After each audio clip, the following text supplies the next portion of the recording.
गांव के पास एक छोटा सा गांव था जो अपनी शांति और सुरक्षा के लिए प्रसिद्ध था।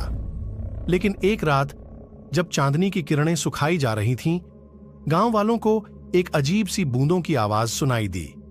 इस भयंकर रात की शुरुआत हो गई थी जिसने गांव की शांति को हिलाकर रख दिया। वह बूंदें गांव के हर कोने में गूंथी जा रही थीं, जैसे कि कोई अदृश्य शक्ति गांव की ओर बढ़ रही हो।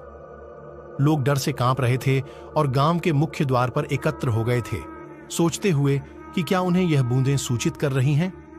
एक बुजुर्ग ग्रामवासी बाबूलाल ने बताया कि इस गांव की कहानी में एक पुराना रहस्य है जिसमें एक पुराने बूंदे का जादू शामिल है।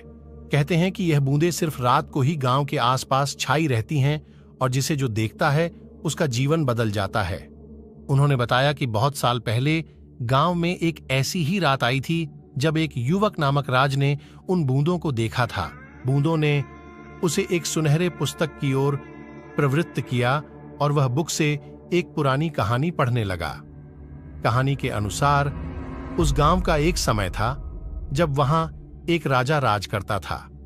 राजा का प्यारा बेटा राजा राहुल अपनी मां के साथ खेतों में घूमता था और अपने दोस्तों के साथ मस्ती करता था।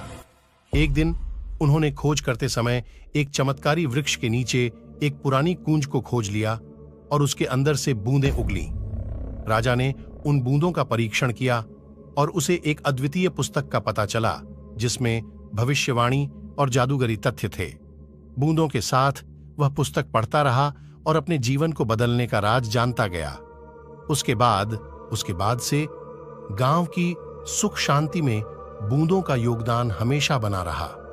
बाबूलाल ने समाप्त करते हुए कहा, बूंदों का यह जादू गांव को सुरक्षित रखता है, लेकिन अब हमें उन्हें स्वीकार करना होगा और उनकी रक्षा करनी होगी।